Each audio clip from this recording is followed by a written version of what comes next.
I'm Rachel Bell, and this is Your Last Meal, the show where celebrities share stories about the foods they love most, and we dig into the history, culture, or science of those meals with experts from around the world. Today on the program, best-selling author, critic, and journalist, Chuck Klosterman. Chuck has written 13 books on all kinds of topics. His last one was called The 90s, and his brand new book is Football, a nonfiction work about America's favorite sport. Chuck says he's not that into food. And yet, when we talked, he delivered hot take after hot take. Candy bars, turkey, restaurants. This man has opinions. He is also the very first guest to want leftovers for his last meal. So I chat with a Wall Street Journal reporter about America's current relationship with the Tupperware-contained foods languishing away in the refrigerators. Oh, and make sure and listen to the very end of the episode to hear a hilarious story about the other famous Chucks this Chuck is often mixed up with. That's all coming up later in the show. But first, my conversation with Chuck Klosterman.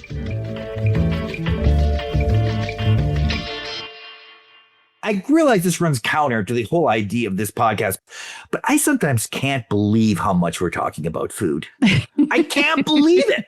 It's like you're going out with people, right? You're going to have drinks, then have dinner. You go have drinks. And while you're having drinks, you're talking about the place you're going to go and like what you might order. Okay. So you say, okay, fine. We get there. We all order the food. Then there's this whole period of where you got to talk about how amazing it is. You got to use the word amazing over and over and over again. And then afterwards, people will talk about memorable meals they had in the past. Oh, I was on vacation. I went to Costa Rica and I had this fish. And someone might say like, well, you can do that with anything. A bunch of guys, a bunch of people talking about movies that, maybe movies that they've seen and that you can't see. But like, there's something strange about someone telling me about like how delicious this meal they had in Montreal was. That I'm like, so I'm gonna have to go to Montreal to find this place to replicate this thing that I'll never remember.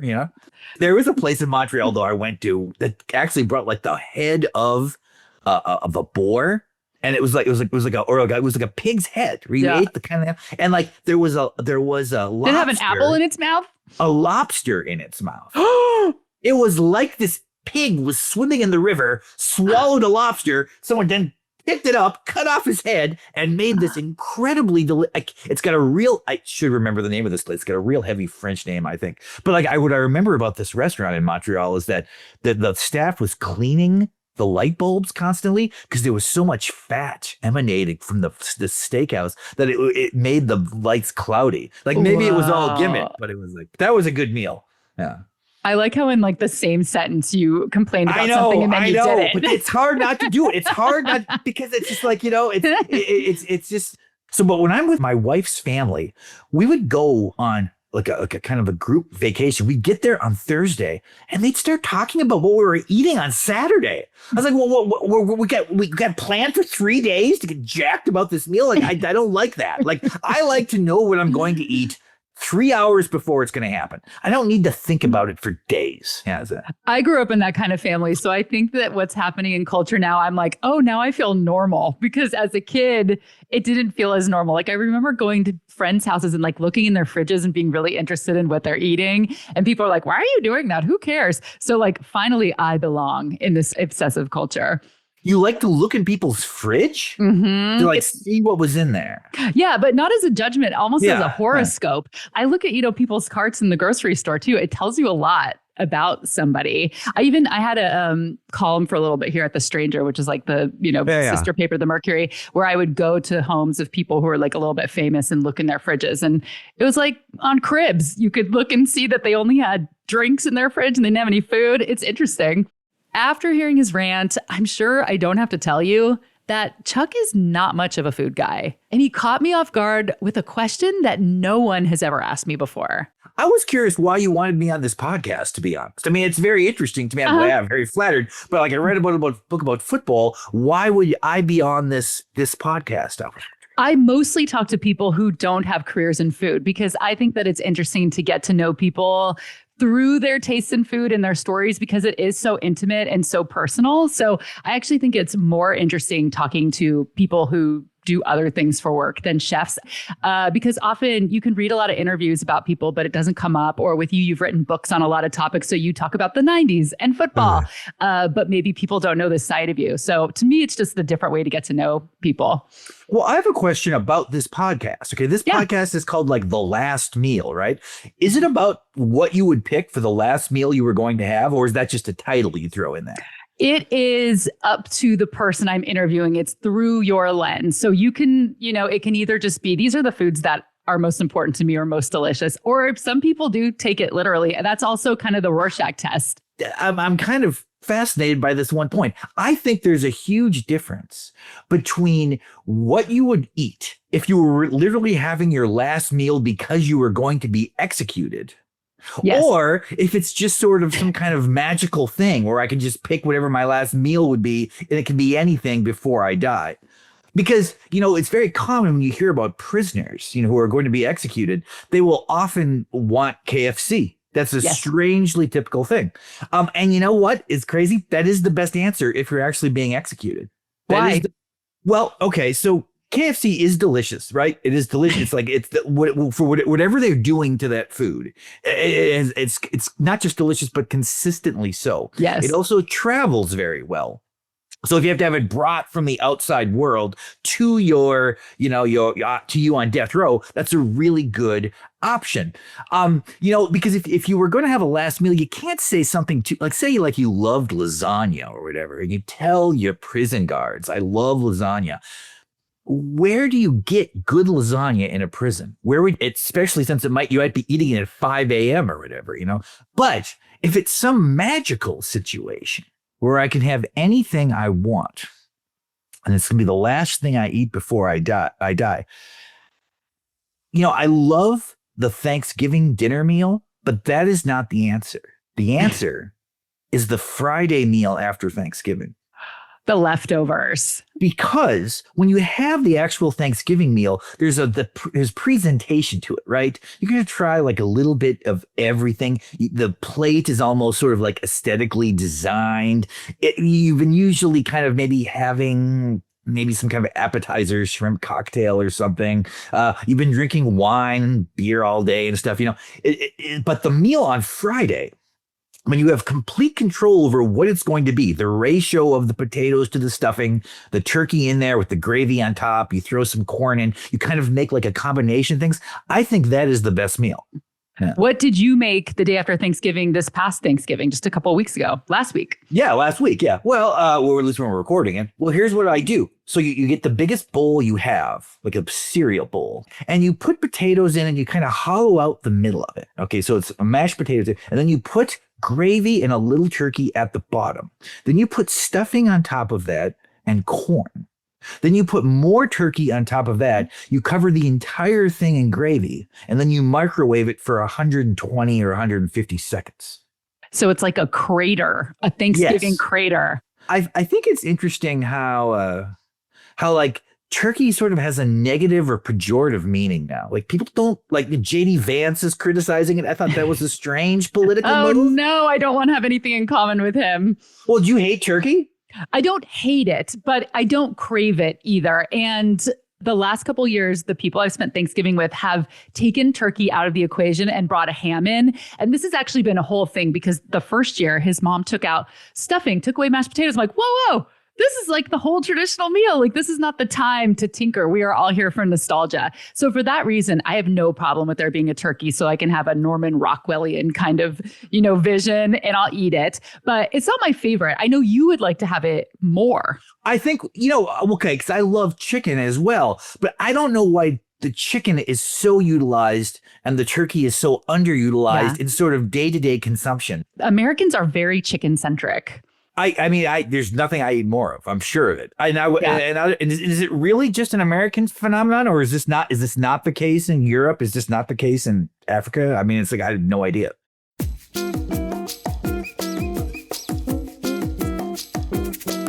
And now a teeny tiny turkey geography lesson. Turkey is native to North America. Apparently, wild turkey was so abundant back in the day, Americans ate it all the time. Up until the 20th century, people ate pork ribs on holidays because turkey was such a Mom, we're having turkey again? Food.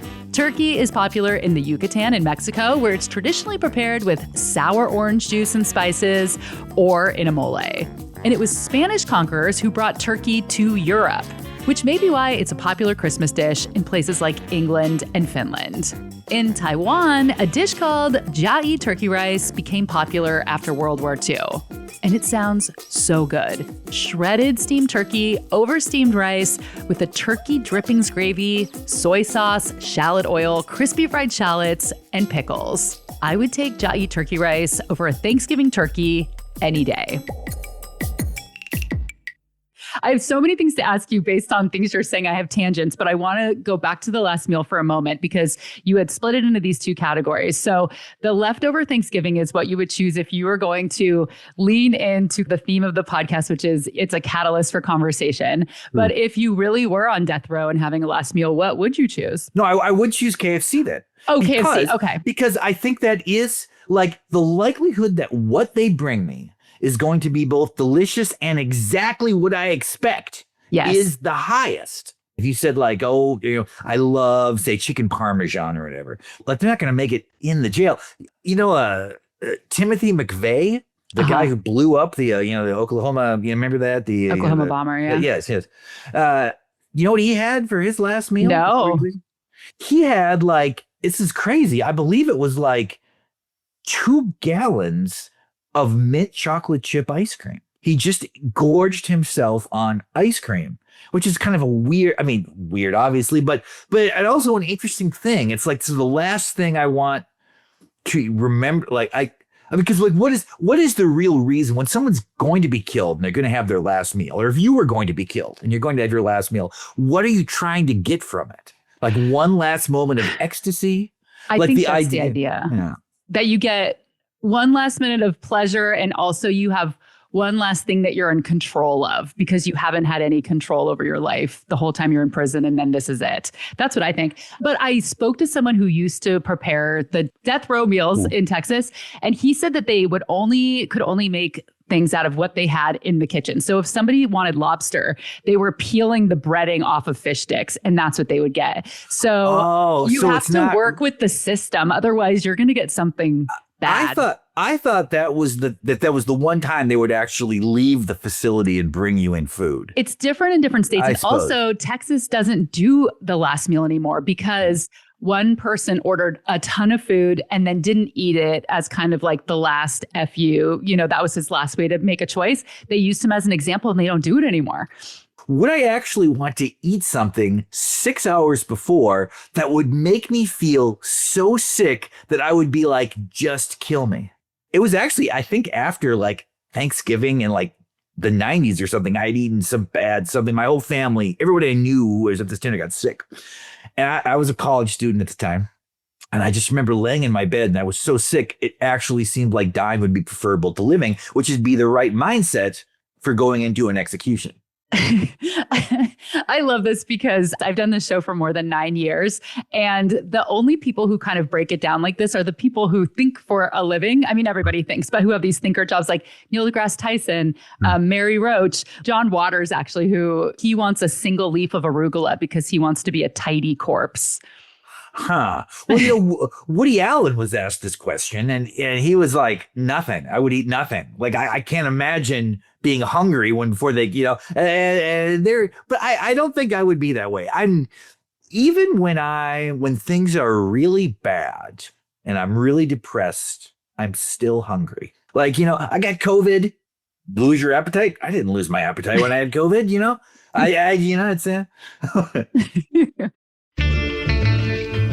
For his last meal, Chuck Klosterman wants Thanksgiving leftovers.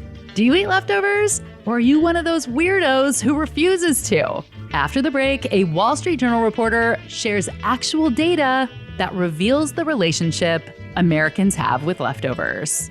And if you want to hear the interview I did with a former Texas inmate who cooked the last meals in a Texas prison kitchen, go back and listen to my episode with the late rapper Prodigy. This is an early episode. We're going back to 2016, and it is a good one. Prodigy wrote a cookbook featuring the recipe hacks he learned while incarcerated. So grab your top ramen and your coffee creamer and let's get cooking. I'll put a link to the Prodigy episode in the show notes.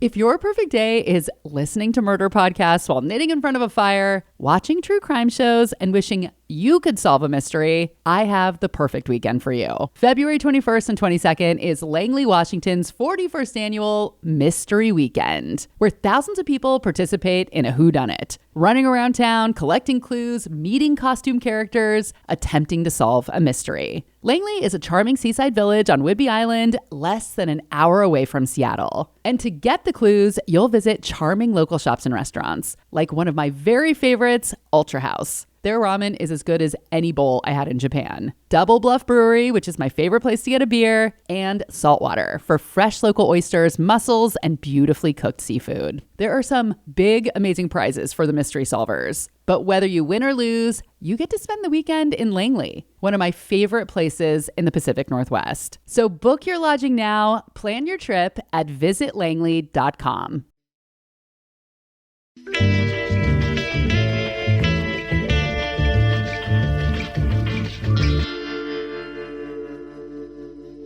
Chuck Klosterman wants leftovers for his last meal. And he would probably hate to hear this, but leftovers are kind of trending right now. On November 28th, 2025, the Wall Street Journal published an article titled, "Thrifty Americans Are Testing the Limits of Leftovers." Both in my personal life and in my professional life, I was hearing a lot more talk about leftovers. That's the article's author, food reporter Jesse Newman. You know, I had friends and family who were describing new ways that they were using leftovers, kind of extreme lengths that they were going to just be sure they were using up all the food in their fridge. And at the same time, we were hearing chief executive CEOs at big food companies saying that, sales volumes were low and they were trying to figure out where that volume was going, where those sales were going, why people weren't buying as much as they had been. And there were a number of reasons for that, but one of them was leftovers, that people were just stretching their food further and using more leftovers than they had previously because food prices are high. Everybody's grocery bills were high and they were trying to stretch their dollars. And so, yeah, it's huge to hear these executives at the biggest food companies in the world start to talk about the fact that leftover usage is a factor in their sales. I mean, that is when, you know that there is something going on. You looked at some actual numbers and data. Can you talk about how many more people are eating leftovers than before? Yeah. And I mean, I think it's pretty wild even that someone on Wall Street is tracking this, Agreed. Right. So I ran into a Wall Street analyst, a food analyst named John Baumgartner. And he has actually been tracking leftovers and leftover consumption for about the past 15 years. He's been doing a survey in which he, surveys consumers about a lot of their spending and eating habits. But one of the questions he asks is, whether folks are eating more leftovers than they did 6 months ago. And so according to his latest survey that he had done in October, I believe it's with about 1,000 respondents, 49% of respondents, this was in his October survey, said that they were eating more leftovers than 6 months ago. And that was a record since he's been doing this survey for 15 years. So it was pretty striking. Usually, he said, in sort of normal economic times, the standard he'll get is that 20% of respondents will say that they're eating more leftovers than 6 months ago. So this is more than double that. And the other really interesting piece of data that he had, he surveys people across different incomes. And in this latest survey, even high income consumers said that, they were increasing their leftover usage. So, you've got folks earning more than $200,000 who are also eating more leftovers. So it was pretty across the board. I love this for John. Everything in the past 15 years has led up to this moment. He's like, finally, someone cares about my data. Someone wants to know about my leftover data. Exactly. Yeah. And then I got to talk to him about his leftover consumption, which was hilarious. Ooh, can you tell me a little about what he said? Yeah, well, I just asked him, so, you do this survey, are you eating more leftovers? And he sort of laughed and he said, I went on a spurt and I tried and he said he's sort of tired of it. And he had a great quote. He said, I never really dreaded the end of the week until I started eating leftovers. So I think it was a short-lived, it was aspirational and it was short-lived. A lot of us keep a bag in our freezer where we stash bones and vegetable scraps for making stock. But Jessie interviewed a woman who has taken this concept to the next level. They were out and they brought home barbecue ribs, and they asked the restaurant if they could bring home the bones. And she says because of the barbecue and the flavoring, she said it turned into just the best bone broth that they had had. And so her family made a custom of any time they go out and eat meat, they would, take home a little doggy bag full of their bones, which was really next level. And she said that, she's got her husband and her sons sort of totally trained so that they're always bringing home their bones. I was just so impressed with people's ingenuity. There was a woman who we talked to who would cut up her pizza and make pizza. She called it pizza eggs. And so she would sort of like reuse the pizza in scrambled eggs. I mean, I'll sort of reheat a piece of pizza and eat it that way. But that was, a totally new creative thing. I've seen people cut up pizza and really crisp it up and use them as croutons, which I really love that idea, like in a salad. And I saw in the article too, someone using a waffle iron with their mashed potatoes, which I've done with stuffing after Thanksgiving. So I guess you can like really transform the shape and the texture of things too. I'm curious what kind of response you've gotten from this article, because I think a lot of people would read it and be like, yeah, we eat our leftovers. I mean, especially of a certain generation, like my grandmother or people's great grandparents, like this is just how you ate. I mean, I grew up with like an immigrant parent, and we always were trained like you have to finish everything and use what you can in the fridge to make a new meal. Did you get responses like that? What were you hearing from people? Yeah, we did hear a lot of that. Like, this used to be just how you ate. There wasn't necessarily like a term for leftovers back in my day, because this was just how you ate. Of course, you saved leftover food and you made it into your next meal. But I think we've had, generally speaking, some more prosperous times, compared to the Great Depression and how, my grandmother grew up eating. And so I think for a lot of people, that practice fell out of favor. And also, frankly, like, younger people don't necessarily know. They haven't learned how to cook from scratch. And it does take some skill to, if you're trying to do anything more than just reheat, like reheating a meal is one thing, but, taking scraps and sort of making it into a new creation takes skill. And so I did hear a lot from folks who were like, this just used to be called cooking. But I think as, younger people have grown up doing less cooking or less cooking from scratch, it's now something that, people have had to really recultivate. When we come back, more Chuck Klosterman. He criticizes modern candy bar innovation, reminisces about vintage corn dogs, and analyzes my relationship with football as someone who doesn't care about football. We'll be right back.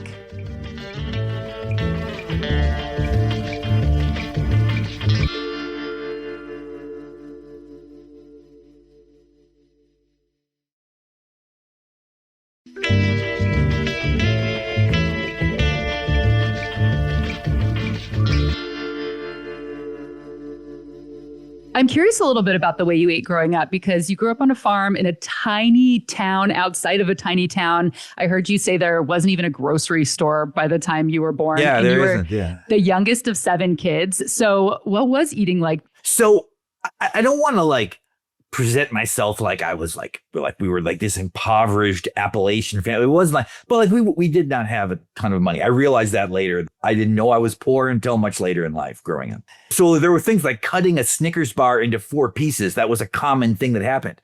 But the other side to this is because we were on a farm, we ate like rich people. What we would do in fall is we would slaughter a cow and we would have all that meat in the freezer, like half a cow in our freezer. So it was very normal for me to have steak 3 times a week. We would have a real good steak on Sunday, but we would have Salisbury steak during the week and maybe one other time, but before I played a football game in high school, I'd come home from school. My mom would often make me steak and mashed potatoes to have at 4 o'clock before the game. My mom had a big garden, so we had vegetables. We raised corn, so we had sweet corn in the summer that was then canned. My mom would bake bread. We'd the food we were eating is actually way, way better, I think, than the food on a day-to-day basis that a lot of people with a lot more money had. Interestingly, though, we never had chicken because my dad hated chicken because he grew up during the Depression and that was the only thing they had with those little fryer chickens. So he hates chicken. He's dead now, but he associated chicken with like what so my mom would make me chicken on my birthday. Oh. That way, that was like the big thing. I'm like, That was the treat meal. That's Yes. funny. I have all of these great chunks of audio of Chuck passionately telling stories or opining on various foods. And instead of trying to manufacture a through line to weave them all together, I'm just going to present them to you simply. Here is Chuck talking about corn dogs. Growing up in the 70s, the idea of having corn dogs in the house was not really on the table. I just had this conversation with Yeah. someone 2 days ago. Because I think the initial belief was that you could only make a corn dog like if you deep fat fried. Now you can make them in the oven or the air fryer works great or whatever. Anytime I was like at the Tasty Freeze or the Dairy Queen or whatever, I would always like any opportunity to have a corn dog, I would have one. We had, I ate thousands of hot dogs growing up, but the corn dog was this rarefied thing. I mean, I always think it is interesting to think about the origins of these things. Like I definitely remember the invention of chicken nuggets from McDonald's. It was like, what are these? They're flat? It was a weird deal, Here is Chuck talking about his disappointment in current candy innovation. COVID really made me become a candy person again. Yeah, the reason that is because there was like a lot of life's pleasures were gone. I used to think about like how during World War II, they used to say like when they were bombing London, you had to turn all your lights off as soon as, it's 6 o'clock or whatever. And people would just kind of huddle in the dark and have chocolate that was at the last. That's kind of how I was in COVID. Like I looked forward to eating candy at the end of the day, but I just kept going. I'm still eating candy all the time now. I know it's not good, but I'm eating all that. Reese's peanut butter cups have made all these innovations as of late, these new things. They have ones that are like peanut butter and jelly. And there's ones with caramel in there, which seem like it should be good. And there's these Oreo ones. And yet it is surprising. None of them are as good as a normal peanut butter cup. Everything that they add somehow makes it worse. And I don't know if it's just because the peanut butter in a Reese's peanut butter cup is so sweet that any addition like just kind of puts it over the cusp and it goes into the, but like, I've tried them all and none are as good as the original. I just wonder if it's because it's such a beloved candy. As the hosts of another food podcast called Spilled Milk say, it's a perfectly engineered food. Do you think that it's the comparison, like nothing is as good as the original, or are the new versions just bad even as standalone candies? Well, I think it's probably the former because like if we really do like consider it perfect, like if we took like a bunch of Beatles records and we were like, okay, let's go back in the studio and add some viola music to some of these songs. And the viola isn't a great sounding thing, but it would make the songs worse. I mean, I suppose if you do achieve, or like, if somebody goes back sometimes, like when George Lucas was redoing the Star Wars movies and he was like, oh, I want them, but it's a mistake usually. Even if the thing you're adding in and of itself is good, it's like sometimes things just have like a balance to them. And nostalgia. It's just, candy is kind of a fascinating thing in general. Like you can buy malted milk balls at the grocery store just as malted milk balls, or you can buy Whoppers. Okay. So Whoppers are the commercial version of that. How come there's no competitor for Whoppers? I wonder if they have a patent on it or something. Well, like how can you patent something if how can you patent that? I mean, they can patent their formula, their recipe, but you'd think somebody could be like, or is it that because all candies are actually only owned by one or two companies ultimately? Is that how it is? That My favorite Reese's, I'm curious what you think about this, because there is one variation that I think is better. I love the holiday shapes because the edges are always round, and there's something better about the roundedness than the fluted edge. And it seems like there's maybe a better peanut butter to chocolate ratio. And I don't care which holiday shape, I like all of them. I hear that around Easter. That people say like the egg shape of that is better, I guess. And that could be that's a good argument, I guess. Yeah. And now another unsmooth transition. Let's talk about Chuck's new book, Football. So you start the book listing a lot of things that the book is not about. Can you kind of give your elevator pitch of what the book is about? Oh, well, my kind of whole career, I've written about sports in kind of an ancillary way. And at some point, I did wanted to do a full-on sports book, particularly about the game of football, mostly as a way to sort of discuss how football has become this kind of the last vestige of the American monoculture. It is the only thing that seems to infiltrate every aspect of society, unless maybe you count Taylor Swift as well. You know, I note early in the book that, say, in the year, I think it was 2023, of the 100 most watched television broadcasts that year, 93 were NFL football games and 4 other were college football games. There's no corollary to this in other places. Like, you know, in Europe, for example, you know, soccer is the principal sport. It is kind of their football, basketball, and baseball all combined to one. That would still never be as pervasive as this, or football is different here. And I just think that there's going to be a time in the future when it's going to recede from the culture. And then people are going to try to go back and explain why it was so popular. And I think those attempts at analysis will be wrong, because it'll be some kind of distant historical reach back. So I wanted to write a book while it was happening, in theory, for people who do not yet exist. And we'll read this book later. Although, of course, I'm trying to sell the book to people who are alive now. So it will make more sense to people who are alive. You don't have to be unborn or dead to enjoy this book. So I'm curious if you can help me, because I grew up in a family that completely ignored sports. Like, an example of this is I was a Girl Scout and I went out selling Girl Scout cookies on my street, and I rang a doorbell of a neighbor, and he came to the door so flustered and he yelled at me because it was the Super Bowl and I didn't know. And he was so mad that I rang the doorbell and interrupted him. And so even as an adult, I just kind of ignore sports. But living in Seattle, and, you know, there was a time when the Seahawks were doing really well, and people became fans who were not normally fans. And I just really wanted to understand it, because you see the camaraderie, you see how people can connect over this. And I've just never felt anything inside for these teams that, you know, I'm not playing. I don't know anybody on the team. So I've been fascinated kind of my whole life of why people feel so much. Can you explain how that works for you? Well, I think so. But I think what you're saying is actually very instructive, because there are many things that you and I and every person has no real relationship to, right? Like I have no real relationship to reggae music. Like, I don't know much about reggae music. I own some reggae records. I know Bob Marley, but like, reggae is not really part of my life, right? And it's very easy to go through life not really engaging with reggae. It doesn't work that way with football. You mentioned this story of like going to your neighbor and your neighbor having this reaction. The thing is, you do have a relationship with football. You just don't care about it. And that's what sort of makes it so interesting. I think it's also interesting you're doing this like this kind of a food podcast, right? Yeah. Food is also like this. People who have no relationship to the idea of cuisine or see themselves as a foodie or any of these things, food is still entrenched in their life. Obviously, in a way, even more anchored than sports, because we have to eat food to live. But when you say like you're trying to understand what that relationship is, what you're really talking about is the level of engagement or the taste.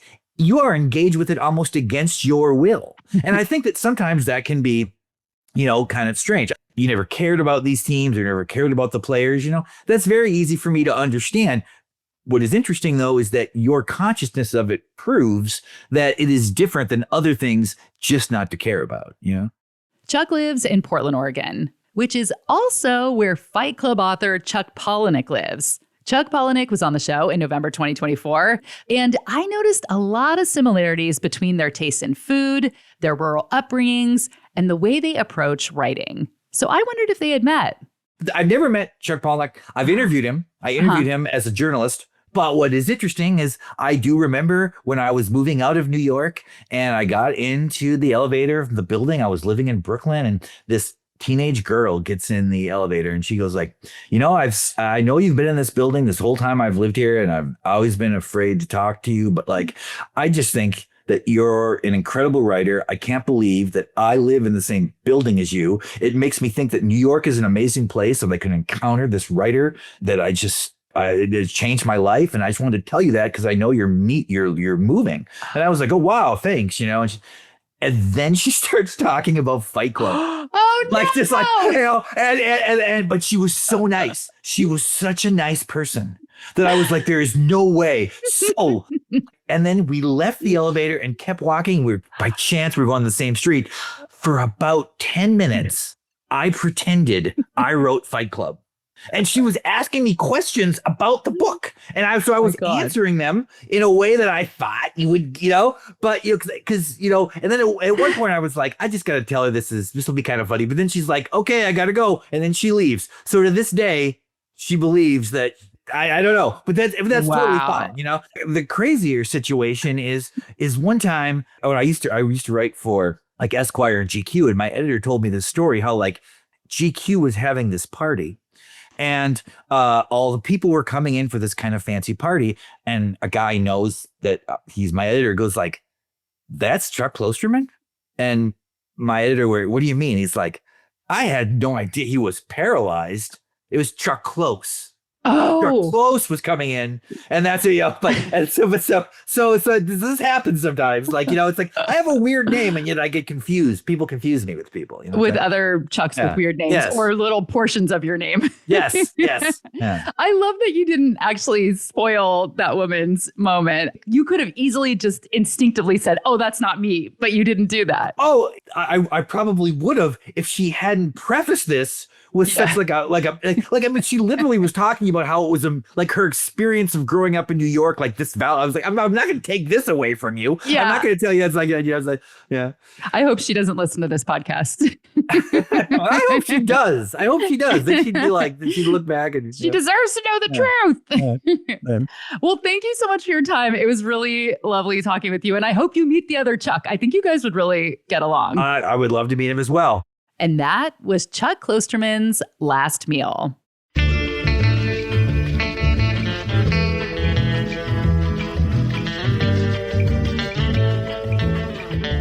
Check out Chuck's new book. It's called Football, or see him at your local bookstore. Chuck is on tour now.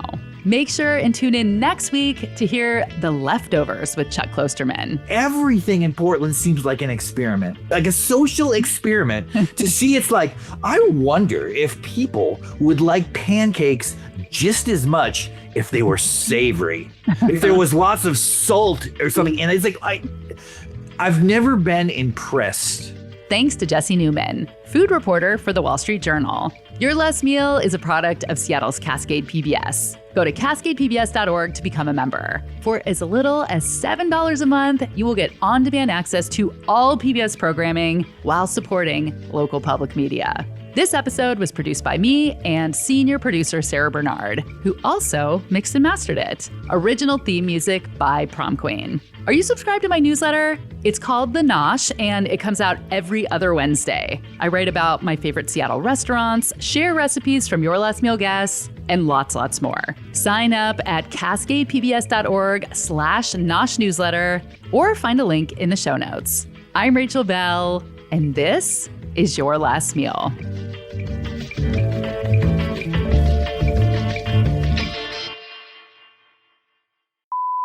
Hello? Do we both have orange walls? What? Do we both have orange walls? Yeah, everything I have that can be orange is orange. Prince was with purple. I'm that way with orange. Love it. Mine was kind of an accident. I didn't know that you should do a little test on the wall, and I only got the paint chips. And I'm like, I want my room to look like desert floor. And then I came home and it looked like a Cheeto. Oh, yeah, it doesn't look like a desert floor, I guess. But no, it does not. The number of times I have mentioned General Tso's chicken in one of my books is very weird. People have mentioned this to me. I don't consciously do it, but it always comes up. Is it the Easter egg in every single book? Well, I mean, an Easter egg would mean there was some intentionality. I guess if I'm writing and I need to throw a food in there, that's just what I throw in, Is it in this new book? That one, I think it's not, because I've finally reached the point. People have now mentioned to me how often and how strange it is that I mention this food. So in this one, there was not really space for it. There was not there. I mean, if for people who are looking for a book about food, there's not a lot of talk of food in my book. That's the way it's at.